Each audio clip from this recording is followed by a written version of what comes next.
Este equipo. Ya, oye, si estornudo o me tengo que sonar en medio de, de la sesión, me perdona. No importa, tranquilo. Estoy medio resfriado. Ya. em, Eso quedó grabado para que la gente también sepa si es que me siento mal.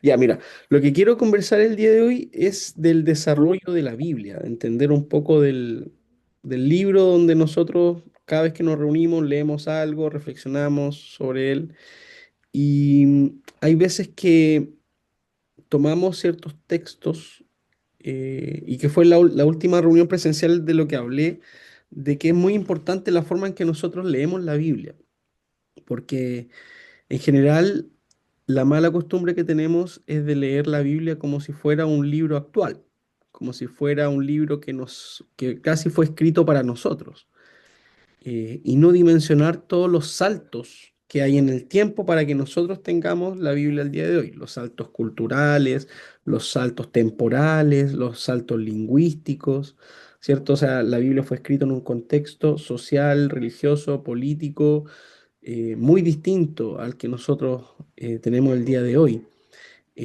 La humanidad ha avanzado mucho en este tiempo con un montón de temas que no eran temas en la Biblia. Cuando surgió la Biblia, por ejemplo, el rol de la mujer, lo que conversamos recién. Ha cambiado mucho cuál era la visión de la mujer en ese tiempo donde se escribe la Biblia y el rol de la mujer y los derechos y el avance que ha tenido en la función de la igualdad el día de hoy. La esclavitud, un montón de temas, los derechos humanos. Hay un montón de cosas que no podemos hacerle decir a la Biblia porque está en un contexto diferente. Ahora, es súper importante entender esos contextos y también entender cómo llegamos a tener el libro que tenemos el día de hoy. Entonces, para eso voy a dar una pincelada de algunos puntos que son Ya. importantes respecto a la Biblia. ¿Ya? Primero que, claro, nosotros ocupamos una Biblia cristiana. Y esta Biblia cristiana en general se nos ha dicho que tenía 66 libros, que es la Biblia que en general ocupa la iglesia evangélica, que tiene 39 libros en el Antiguo Testamento y 27 libros el Nuevo Testamento. 39 el Antiguo, 27 el Nuevo Testamento. Pero en realidad no hay solamente una Biblia cristiana. Los católicos ocupan por tradición otro número de libros, que están los deuterocanónicos, que son 7. Entonces ya no son 66 sino que son 73 los que tiene la Biblia que ocupa la Iglesia Católica por tradición. Entonces no está acotado a un número fijo para el cristianismo, sino que depende de la tradición.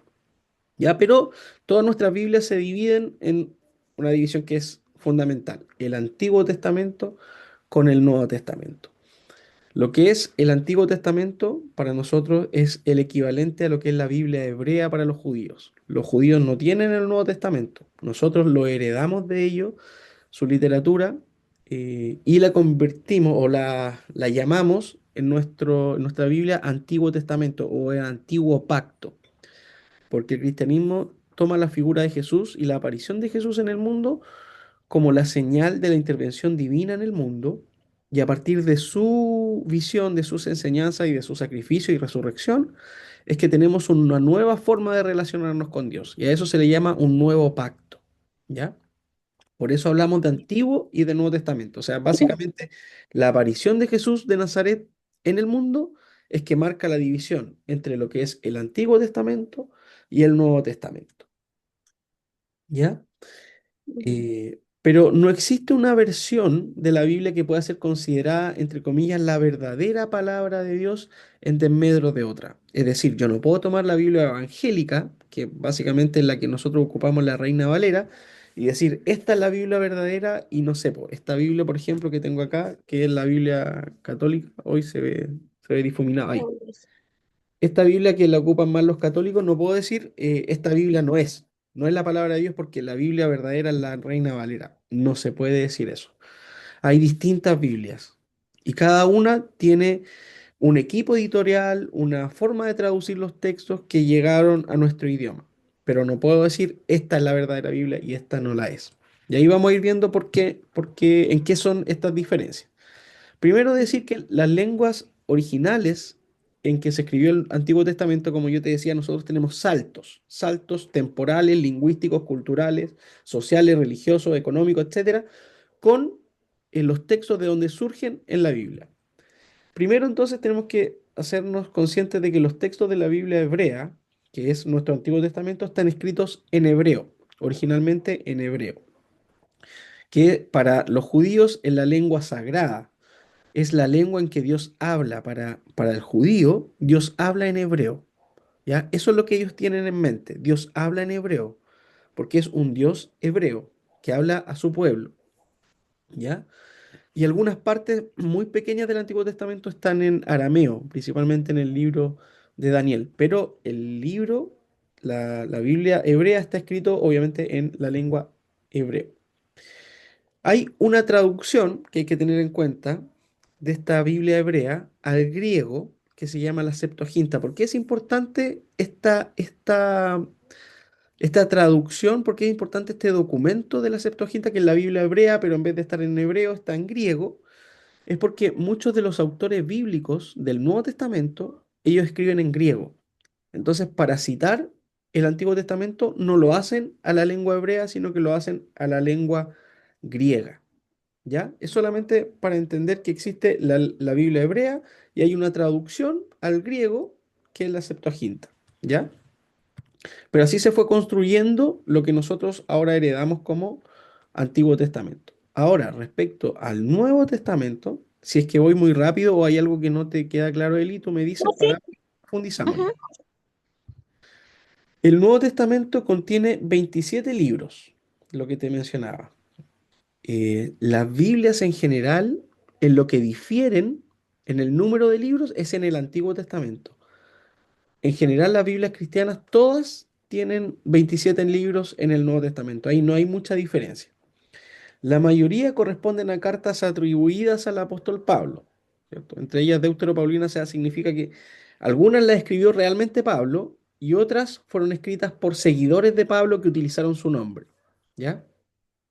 Mm. Pero la mayoría de esa literatura, que son las cartas a Romanos, Corintios, Gálatas, Efesios, Filipenses, Colosenses, todas esas cartas son atribuidas a la autoría del apóstol Pablo o a sus seguidores, dependiendo de la temporalidad de esa carta.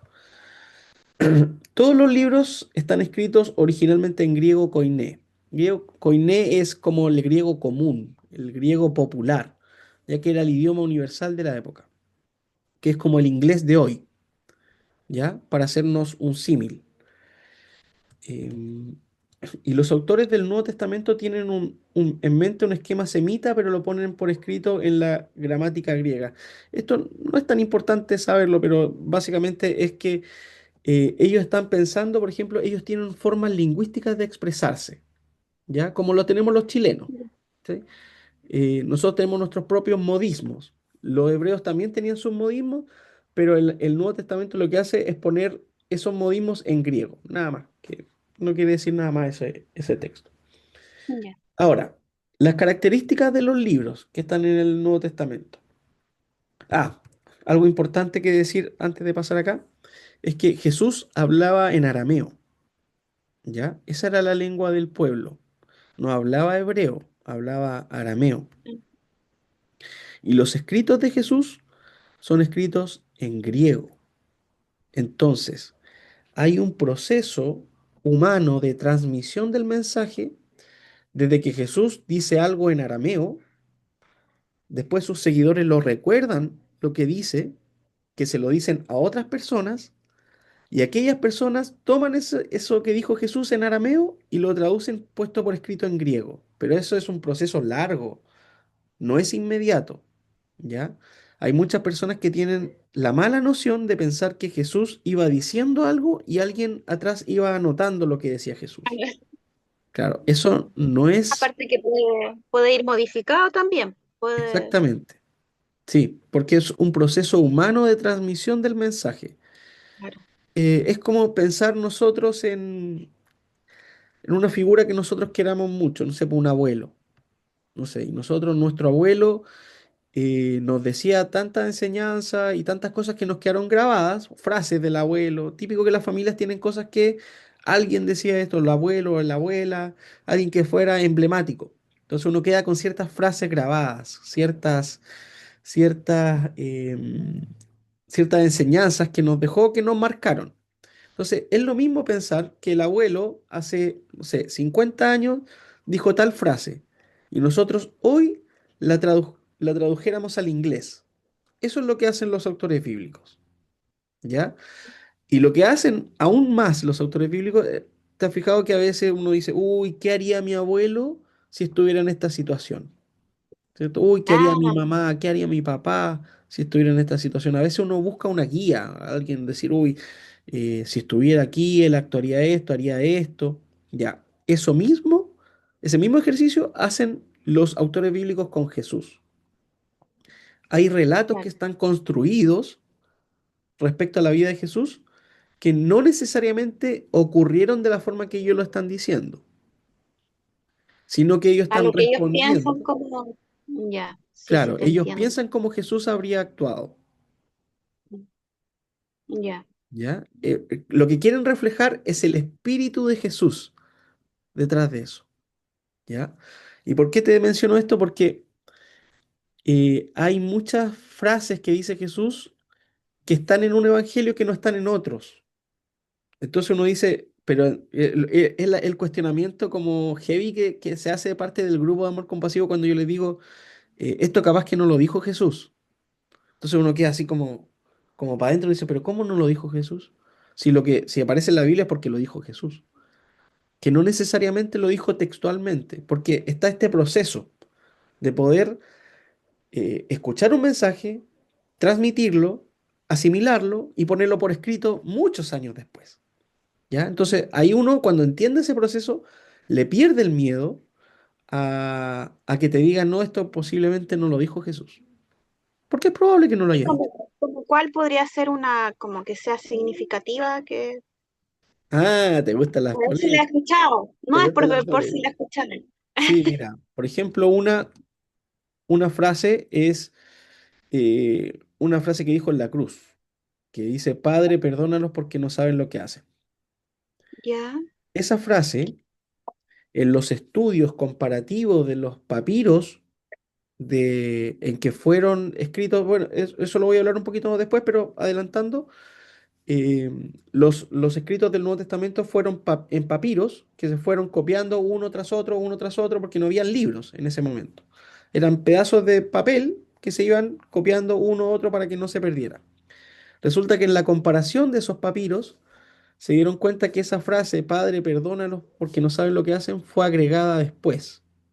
No estaba en los primeros papiros. O sea, el escriba, el redactor bíblico, cuando puso por primera vez escrita esa historia de Jesús crucificado, no estaba la frase que dijo, Padre, perdónalos porque no saben lo que hacen. ¿Qué es lo que pasó?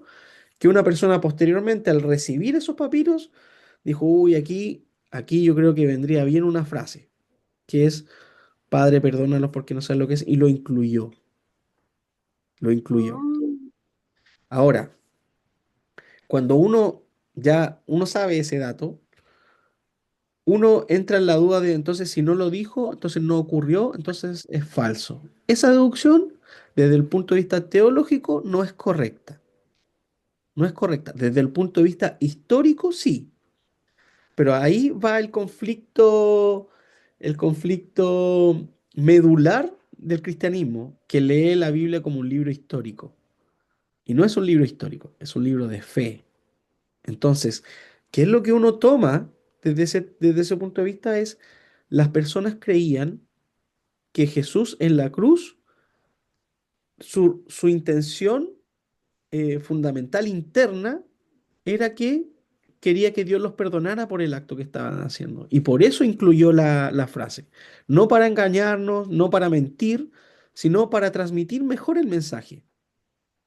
¿Te fijas? Entonces, vuelvo a decir, si lo dijo o no lo dijo, no importa. Lo más No probable es importa, que sí. no lo haya dicho, Mm. pero no quiere decir que sea mentira, sino que ellos entienden la figura de Jesús diciendo, Jesús habría dicho, Padre, perdónalo porque no saben lo que hacen, porque él toda su vida vivió en función del perdón. Toda Que su en vida, realidad siento yo que es importante que igual se haya dicho, porque hay mucha exactamente, gente que no lo hubiese entendido si no se les menciona algo así. Que yo recuerdo exactamente. esa frase también, de hecho en las películas ese es el momento donde uno igual queda, Te llega. sí, sí, te llega harto esa Te llega parte. porque uno dice, pucha, Jesús en la cruz, o sea, a puertas de su muerte inminente, aún así era capaz de practicar el perdón. Y así lo fue, Sí. así lo Mm. fue, así lo hizo. Entonces, es una consecuencia de vida de Jesús, que sus seguidores lo reconocen en él. Entonces, esa es la importancia, eso es lo clave del cristianismo y de cómo uno también debería leer la Biblia. El problema es que a uno no le enseñan esto. No te lo enseñan abiertamente, uno lee la Biblia como puede nomás. Claro. Ya, vamos a avanzar. Algunas características de los libros. Los libros contienen distintos géneros literarios. Esto es súper importante. Hay que saber distinguir cuando estoy leyendo un texto de la Biblia, cuando estoy leyendo otro texto de la Biblia. ¿Por qué? Porque tienen simbología, tienen un lenguaje, tienen una forma de tratar un mensaje de maneras diferentes. Entonces yo no puedo tomar cualquier libro de la Biblia y decir, ah, aquí dice esto, entonces lo tengo que aplicar a mi vida como dice ahí. No, porque como bien dijimos al principio, la Biblia no fue escrita para mí, fue escrita para otra persona y yo de rebote la tengo el día de hoy. Mm. Entonces tengo que tener esta diferenciación si estoy leyendo un evangelio, si estoy leyendo una carta de Pablo, si estoy leyendo un libro de Apocalipsis, tengo que hacer esa diferenciación. Bueno, los manuscritos que yo te mencionaba, esto de los papiros, los pergaminos, donde se plasmaron primero los textos y se fueron copiando y copiando y copiando, los más antiguos son del siglo II, los más antiguos, del siglo II después de Cristo. Mm. Y los textos originales no poseían división de capítulos, versículos, ni tenían títulos ni encabezados. Es decir, que toda esa división que nosotros vemos en la Biblia, de, no sé, pues, si decimos ya Juan 10. Cuando se estaba escribiendo la Biblia, no estaba Juan 10 porque fue un texto de corrido. Después, mucho después, fue que se le añadieron por un tema de poder ubicar un texto, se le empezó a añadir capítulos y después se le añadieron versículos. Mira, aquí, Mm. bueno, en el siglo XIII, Stephen Langdon, un clérigo inglés, agregó primero la división por capítulos y después en el siglo XVI, o sea, imagínate, 16 siglos después de la existencia de Jesús, recién se agregaron los versículos para poder ubicar mejor los textos. ¿Ya? Pero, por ejemplo, cuando vemos una historia que, no sé, el hijo pródigo, y tiene como título el hijo pródigo, ese título no lo escribió la persona que redactó la Biblia, es un agregado. Todos los títulos son agregados, todos los capítulos y versículos son posteriores. Entonces, la Biblia no nació como la tenemos el día de hoy. Hay que tenerlo muy presente, que el texto que nosotros tenemos hoy no es el mismo texto idéntico a como nació en su origen. ¿Ya? Mm. Lo otro es que hay que tener en cuenta que hay un proceso de canonización. ¿Qué significa esto? La canonización, el canon, es el orden o en realidad es como el dictamen de que un libro es sagrado, es considerado inspirado por Dios para el cristianismo, ¿ya? Y cuando se dicta que tal libro es sagrado, se incluye en el canon. En el canon bíblico, que el canon es el listado de libros que nosotros tenemos en nuestras Biblias. Eso es básicamente. ¿Ya? Sí. Pero hay un proceso de varios siglos en que nosotros tenemos ese listado finalmente. Para entender, hay un canon que se termina del Antiguo Testamento primero y después el Nuevo Testamento. Ya son procesos diferentes. En el Antiguo Testamento, el canon termina de conformarse en el siglo primero. Y se toma como criterio los libros escritos en hebreo y que tengan mención directa con la experiencia con Dios. Ahí siempre entró con dificultad Esther y Cantar de los Cantares. Esther, porque Esther, el libro de Esther nunca menciona a Dios. Eso es una curiosidad. El libro de Esther podría parecer histórico porque nunca menciona a Dios. Y Cantar de los Cantares es un libro erótico, que ¿Sí? sí, es como el, voy a decirlo nomás, es como el Kama Sutra, pero Ya. hebreo. Entonces, Mira. mucha de la literatura que está en Cantar de los Cantares se romantiza, se reinterpreta a la luz de Jesús y la iglesia. Y ahí se hace mucha comparación de sí, la esposa, Jesús es el esposo, la iglesia es la esposa, pero no, ese es un libro erótico, habla de las relaciones entre amantes, de la mujer, del hombre, del acto sexual. Entonces, es un libro erótico. Entonces, por eso tuvo una dificultad para entrar al canon, ¿ya? Pero el erotismo, la sexualidad es parte del ser humano, nada más, y uno tiene que entenderlo de esa manera. Ay. Pero el moralismo evangélico es, bueno, es terrible. El canon del Nuevo Testamento se zanja en el siglo IV antes de Cristo, después de múltiples concilios ecuménicos. Lo que sucedió, Eli, es que surgieron los papiros, después se empezaron a agrupar estos papiros y se tenían como libros individuales que empezaron a circular por las distintas comunidades. Y las distintas comunidades empezaron a respetar estos libros porque venían de una tradición importante como Mateo, Marcos, Lucas, Juan, por ejemplo. Y después de esto, se abrían concilios ecuménicos, que los concilios eran reuniones donde los principales líderes de las comunidades cristianas venían y debatían temas que eran importantes para ellos. Entonces, uno de los temas fue zanjar cuáles libros eran importantes o deberíamos considerar sagrados. Y eso se zanjó en el siglo IV. Se dijo, este es el listado que nosotros vamos a tener oficialmente como la Biblia. Es decir, los cristianos del siglo II, los cristianos del siglo III, no tenían la Biblia que nosotros tenemos.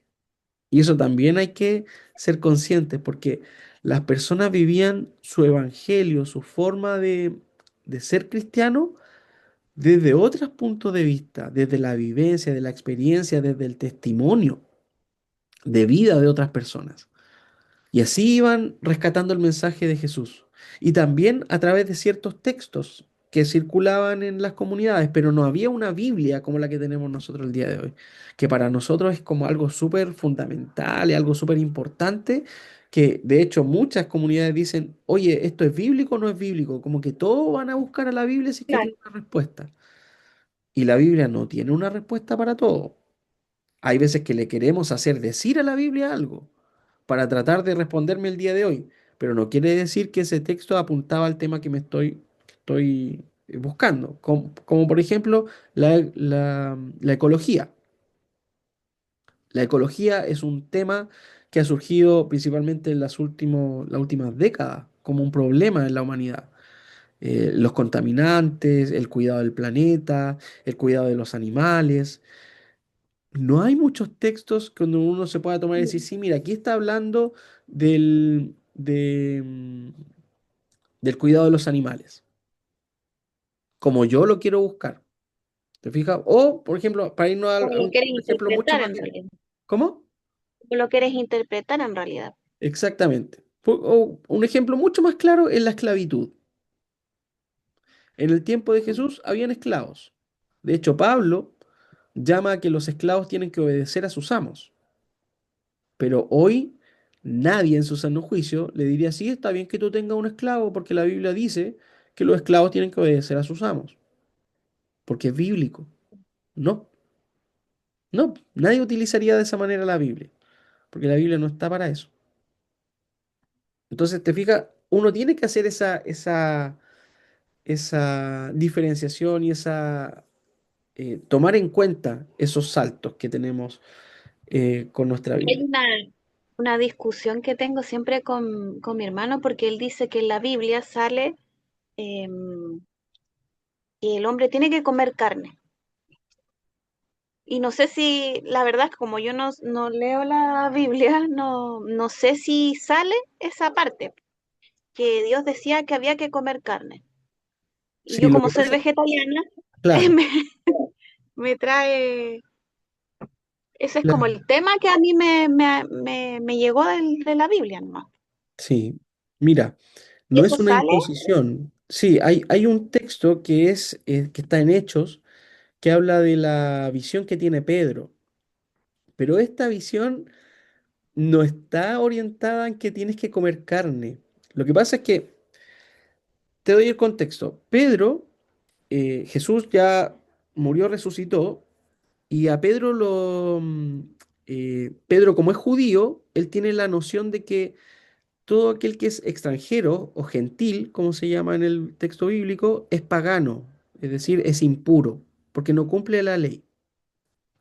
Mm, Y la ley judía decía que uno no debería comer animales impuros. Y en eso, por ejemplo, está el cerdo, animales con pezuñas, tiene una serie de, mm, de- de requisitos. Entonces, por ejemplo, ya, los judíos no comían cerdo.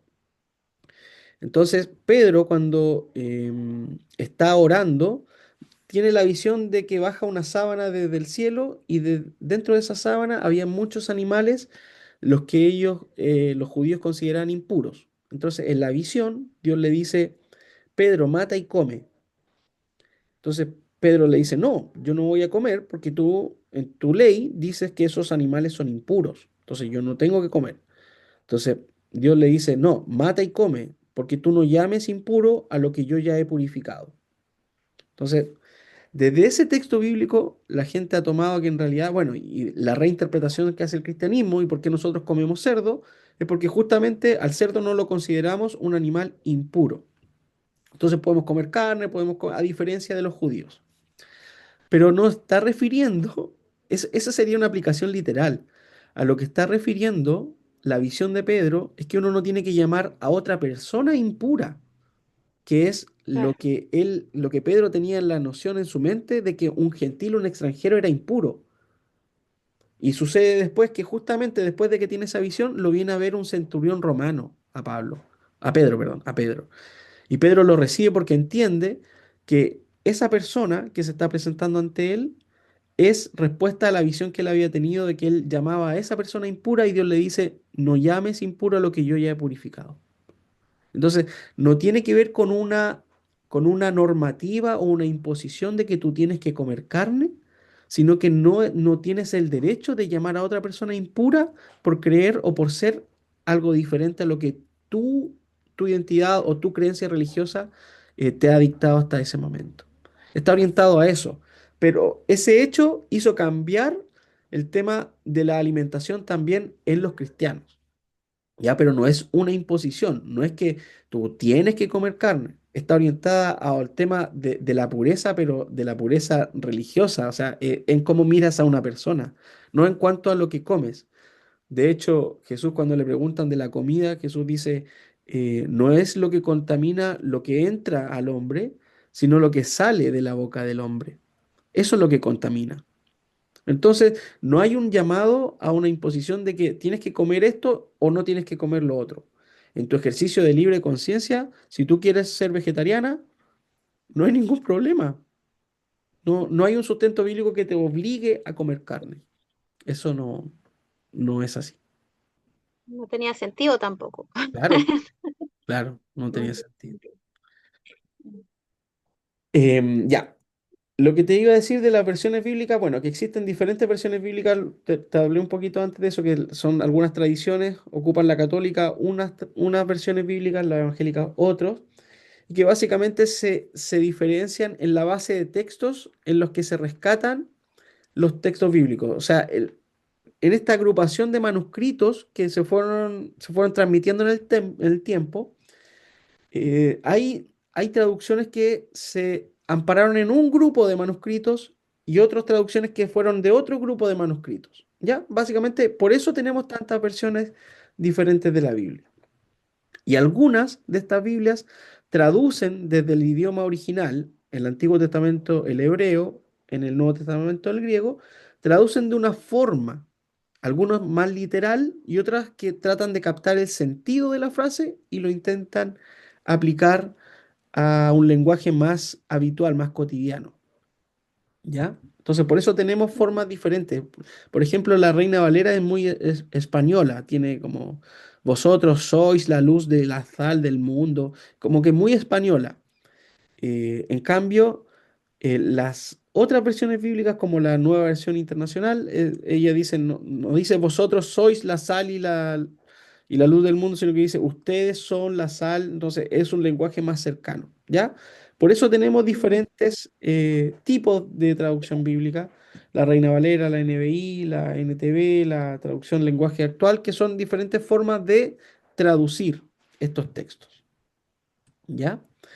Y para ir finalizando, algunas consideraciones importantes referentes a la Biblia, es que, bueno, uno de los énfasis de la Reforma Protestante, que yo lo hablé en la última reunión en el siglo XVI, cuando surge o hay este quiebre en el cristianismo en el siglo XVI con Lutero, donde empiezan a interpretar lo que sucede en la iglesia a través de la Biblia, fue tratar, y ahí yo lo comenté, que hasta ese momento la Biblia se leía en latín.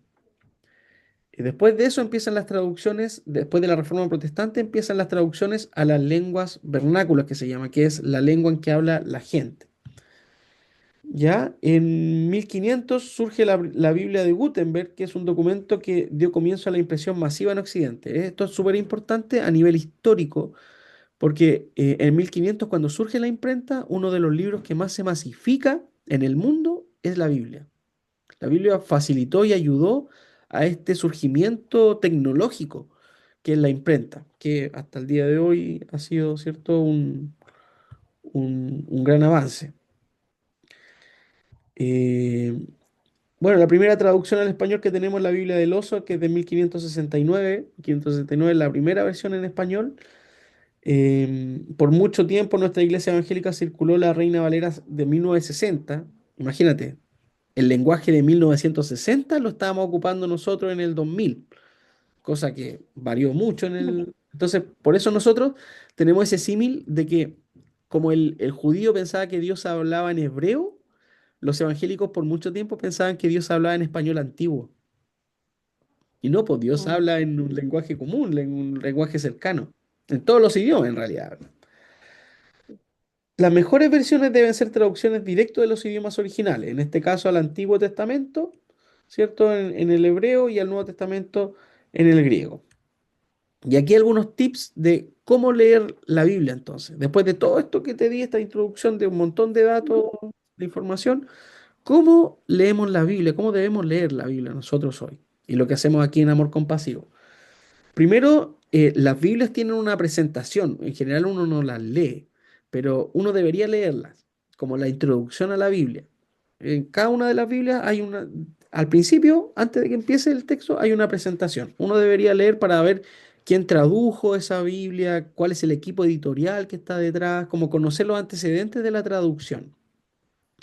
También ver siempre las notas al pie de página. Cuando uno va en un versículo, en general aparece a veces una letrita o un número, que eso nos lleva a una referencia que está abajo.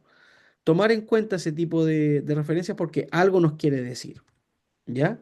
También comparar ciertas versiones bíblicas. Si queremos estudiar algún texto, algún pasaje, ver cómo lo tradujo una versión, ver cómo lo tradujo otra versión, porque hay veces que ciertas palabras nos ayudan a comprender mejor a qué está orientado la enseñanza de ese texto.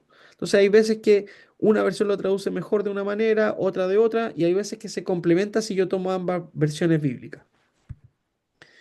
También tener en cuenta, ¿cierto?, el grupo de manuscritos utilizado y el equipo encargado de traducción, que eso generalmente está en la presentación, es un tema un poco más técnico nada más.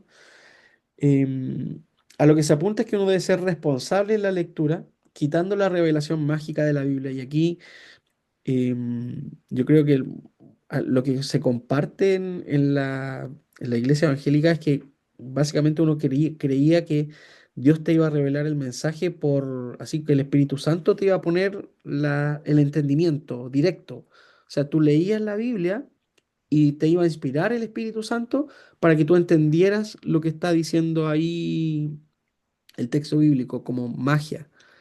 Y la Biblia no se lee como magia. La Biblia uno lo tiene que entender, estudiar con toda esta base que yo te he mencionado para hacer una lectura Ujú. responsable.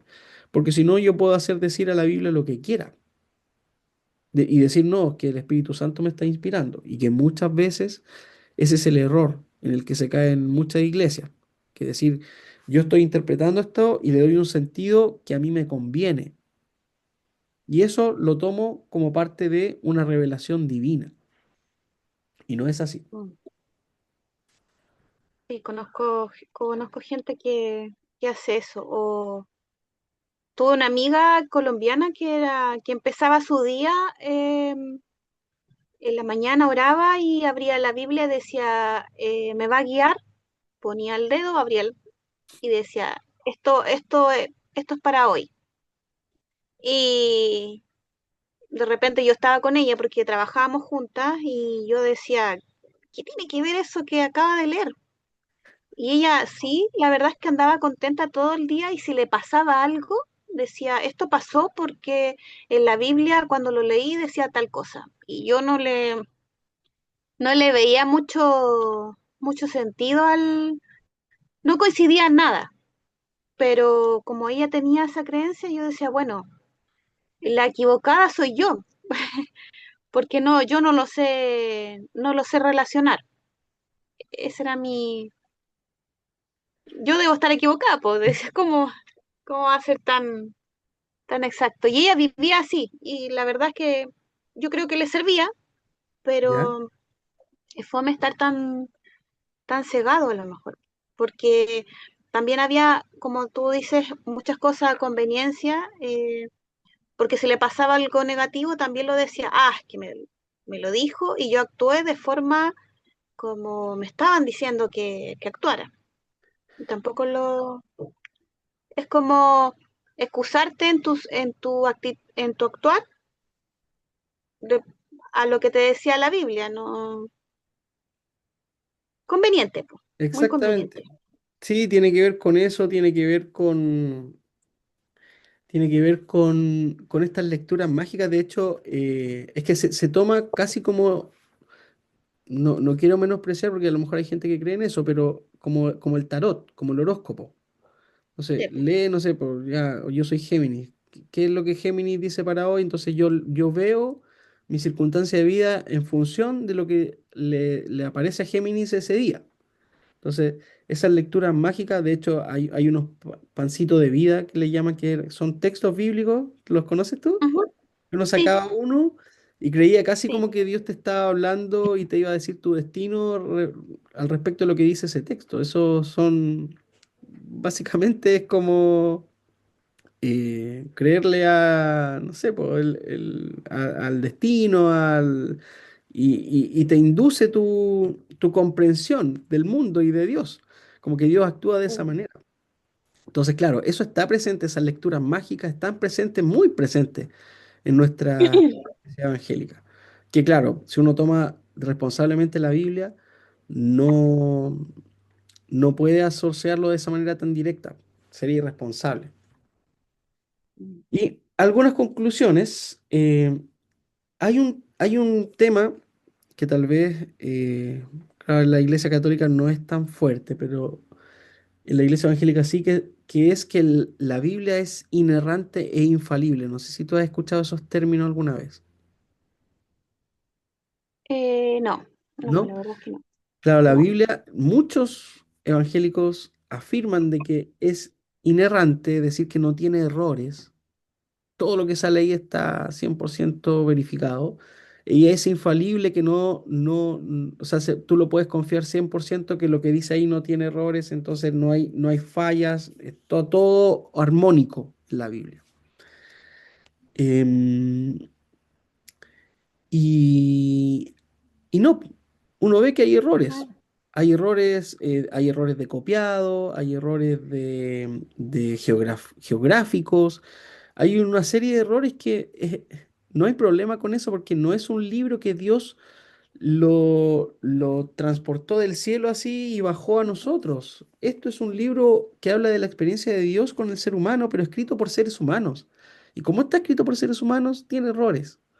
Pero eso no tiene que espantarnos, ni, o sea, yo creo que sería, es más peligroso creer que un libro que yo escribí o que alguien escribió no tiene errores, que nadie nunca se equivocó, porque se confunde el término de la inspiración divina. Creen que algo es inspirado por Dios significa que no puede tener errores. Y no. La inspiración divina está en el ejercicio de que yo, en mi humanidad, en mi experiencia humana, me inspiro en Dios para poner por escrito algo, al igual que alguien, un pintor, se puede inspirar en otra cosa para hacer una obra de arte. Y eso no quiere decir que va a estar libre de errores. Se puede inspirar en Dios. Si una persona puede inspirarse en Dios para hacer una canción, y no significa que eso va a estar libre de error. Es parte de la experiencia humana. Entonces, estos términos infalibles e inerrantes nosotros en amor compasivo no los usamos, porque estamos abiertos a que dentro del proceso humano existan errores.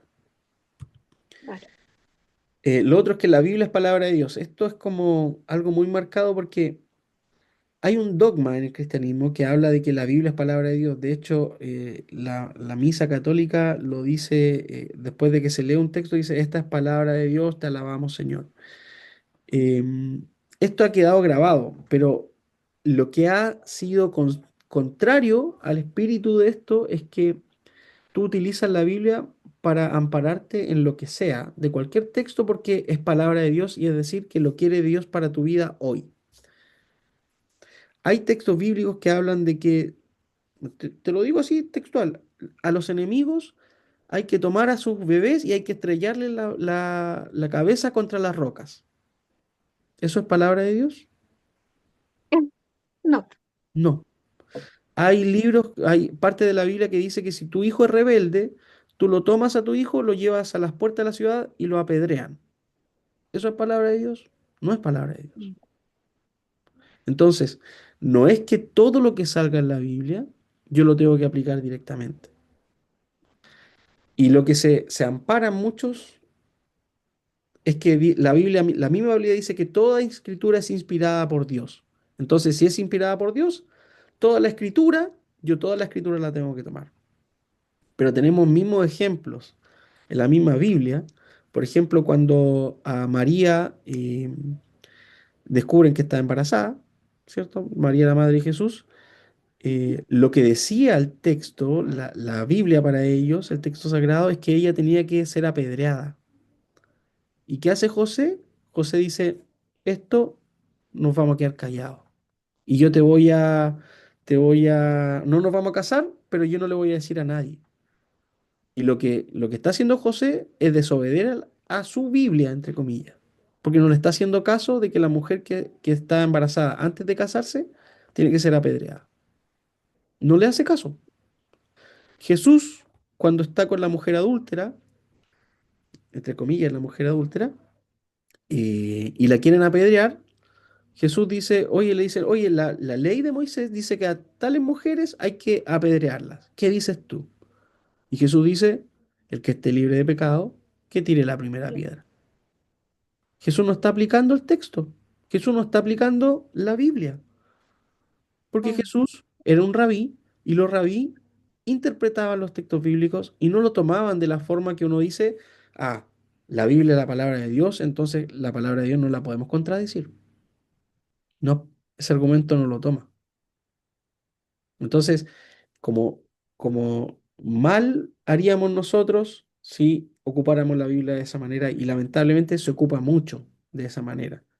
Para menospreciar, para oprimir y justificado porque el problema no lo tengo yo, es Dios.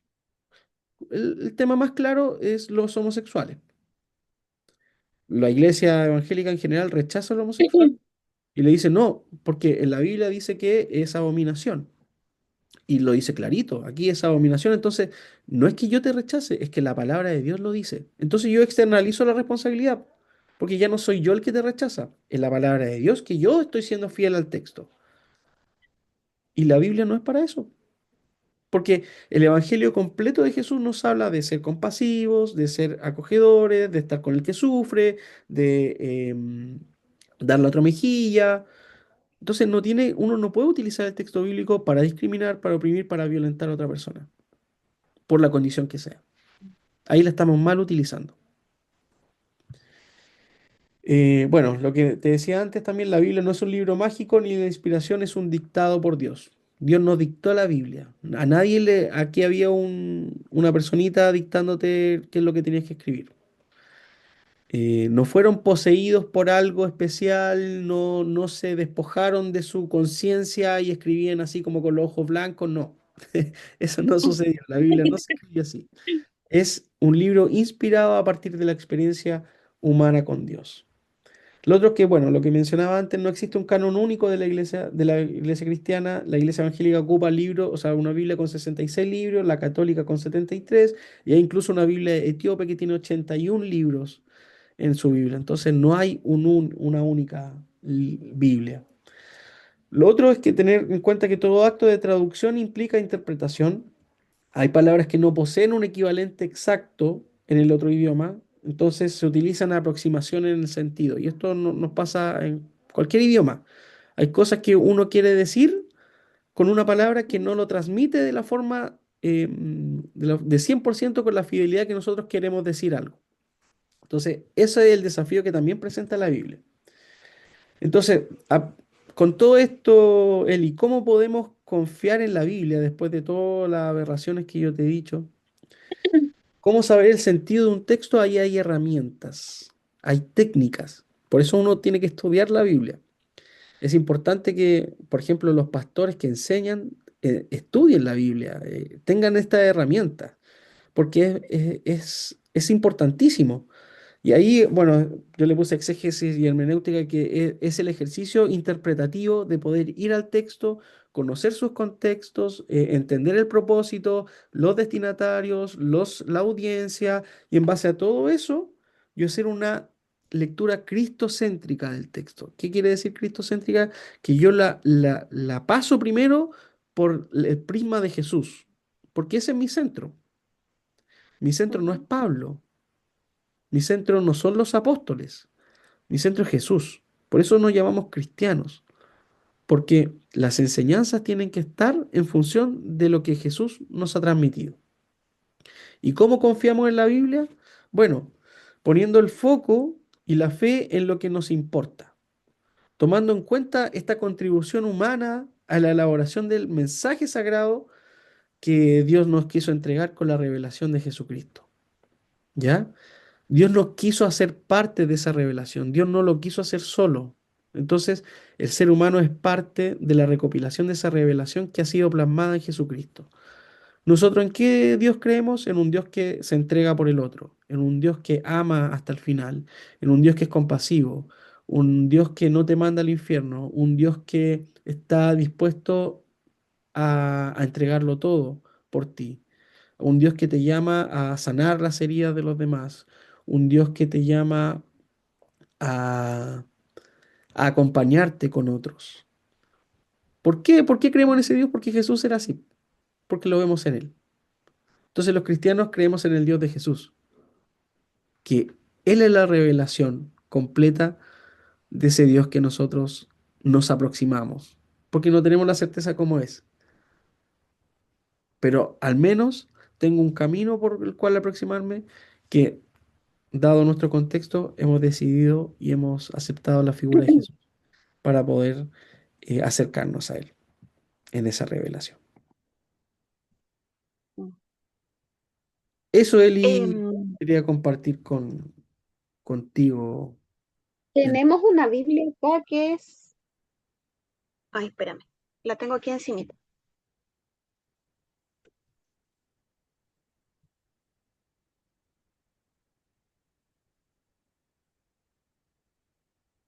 Está.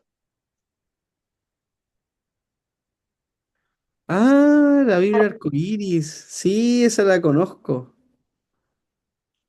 Esa Esta es me una Biblia de servirá estudio que como... viene con comentarios. Sí, por eso hermano la trajo acá, para que la... Y yo la